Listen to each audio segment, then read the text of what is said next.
What's up, book nerds? My name is Tara, and today I'm going to be discussing the difference between urban fantasy and magical realism. This post is inspired by Nara's post over at Looking for the Panacea, and the post was called Contemporary with a Touch of Magic, and I will link it in the information below. And this question completely floored me because I'd never thought about that before. What is the difference between magical realism and urban fantasy? I know that I like magical realism, and I know that I tend to not like urban fantasy, so for me there must be some sort of a difference. But what is the difference, and where is that line? Bear with me here as I struggle to articulate my thoughts. So I eventually was able to break this down into two major differences. The first is the scale of the magic that's present in the story, and the second are the themes that are overarching throughout the novel. So let's start first with scale, and this is where the scale of the magic would matter, because I generally think that if you have less magic, it puts it more into the realm of magical realism, and that if there is more magic, it tends to be urban fantasy. But this isn't exactly a good breakdown. For example, if you think of David Levithan's novel Every Day, there is a lot of magic in this story. The whole thing is pretty much this magical realism element of him jumping from body to body each day. And then I think of something like the graphic novel Vera's Ghost, which also has a pretty heavy element of the supernatural with this ghost that appears and is part of her everyday life. So scale in and of itself isn't exactly enough to explain this difference. I think that if there is just one element of magic, this is more about the scale of who is affected by that magic in the story. So for magical realism, like Every Day by David Levithan, though this magic is big, it's pretty much unexplained, and it's only happening to one person and only affecting one person in the story. Whereas in urban fantasy, the magical element tends to be something that affects multiple people over a longer period of time. So in Vera's Ghost, even though we only see her interacting with her ghost, ghosts are a general cultural phenomenon. They are part of a folklore that we have as a society, which tends to place it more in the category of urban fantasy. For me, I tend to put all ghosts, vampires, werewolves, etc. into urban fantasy by default, hands down. So if the scale of the novel isn't enough to tell me why something is urban fantasy versus magical realism, I can also look at the themes of the novel to discover where this is really fitting. If the theme is something very traditional like good versus evil, I tend to put it in the category of urban fantasy.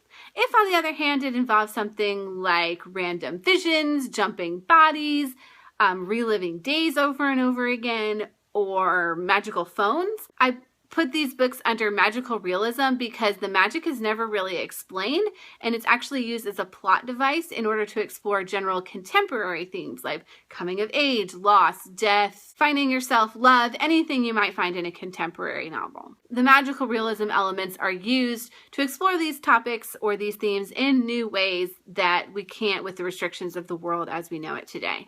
Ultimately, I enjoy magical realism a lot because it breathes new life in contemporary, and it presents some interesting conundrums that we wouldn't think about under the rules that operate in our society right now. I like contemporary novels. I like the world that we live in and exploring complex human emotions of realistic human beings.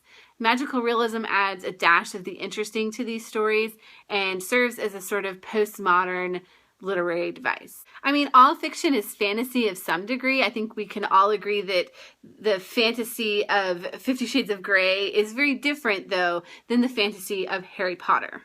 But the line between magical realism and urban fantasy is more a matter of degree. In reality, it seems less about discrete categories like specific boxes and more like a continuum from realistic to fantastic and where things fall on that line in between.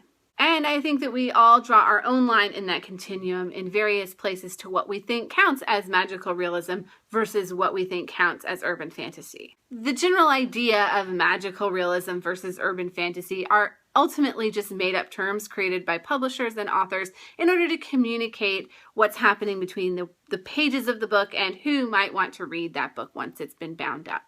So those are my thoughts on magical realism versus urban fantasy, something I had never really thought about before, but is actually quite fascinating to think about where I draw that line versus where other people draw that line, because there's clearly one that I really am drawn to, which is magical realism, versus one that I tend to avoid, like the plague, which is urban fantasy. So thinking about this in a more complex way has also made me rethink my prejudice against this whole category of literature that I may need to revisit. If you have any thoughts about magical realism or urban fantasy and where you draw the line, or something that you've maybe read along the way about the distinction between the two, or just anything to add to this conversation, including maybe some urban fantasy recommendations that would be good for someone like me who's not generally a fan, please leave those thoughts in the comments below.